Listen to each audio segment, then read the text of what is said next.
Hatsun Taylor வாழ்க்கை வரலாறும் கிறிஸ்தவ மக்களுக்கு சொல்லும் செய்தி. அன்பான கிறிஸ்தவ சகோதர சகோதரிகளே, ஹட்சன் டெய்லர் அவர்கள் 1832ஆம் ஆண்டு இங்கிலாந்தில் பிறந்தார். சிறு வயதிலிருந்தே சீனா தேச மக்களுக்கு சுவிசேஷத்தை அறிவிக்க வேண்டும் என்ற பாரம் அவருடைய இதயத்தில் இருந்தது.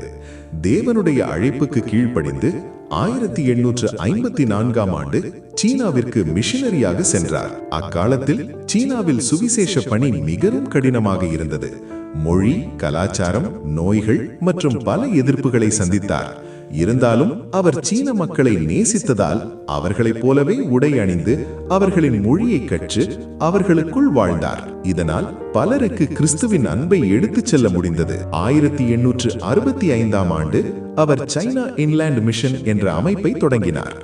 அதன் மூலம் நூற்றுக்கணக்கான மிஷனரிகள் சீனாவின் உள்பகுதிகளுக்கு சென்று சுவிசேஷத்தை அறிவித்தனர். அவரது வாழ்க்கை முழுவதும் விசுவாசத்தாலும் ஜபத்தாலும் நடத்தப்பட்டது. அவர் கூறிய புகழ்பெற்ற வார்த்தைகளில் ஒன்று, God's work done in God's way will never lack God's supply. அதாவது தேவனுடைய பணி தேவனுடைய வழியில் செய்யப்படும் போது தேவனுடைய ஆதரவு குறையாது. கிறிஸ்துவ மக்களுக்கு அவர் சொல்லும் செய்தி, தேவனுடைய அழைப்புக்கு முழுமையாக கீழ்ப்படியுங்கள்.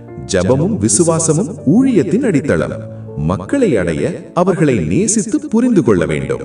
சிரமங்கள் வந்தாலும் தேவனுடைய வாக்குத்தத்தத்தில் நிலைத்திருக்க வேண்டும். ஹட்சன் டெய்லரின் வாழ்க்கை நமக்கு கற்றுத்தருவது, தேவனை முழுமையாக நம்புகிறவர் தேவன் மூலம் அசாதாரண காரியங்களை செய்ய முடியும். அவருடைய அர்ப்பணிப்பு, விசுவாசம் மற்றும் மிஷனரி பாரம் இன்று ஒவ்வொரு கிறிஸ்தவரையும் சுவிசேஷ பணிக்காக ஊக்குவிக்கிறது. இயேசு கிறிஸ்துவின் அன்பை அறிந்து கொள்ள விரும்பினால் எங்களை தொடர்பு கொள்ளுங்கள். கர்த்தர் உங்களை ஆசீர்வதிப்பாராக.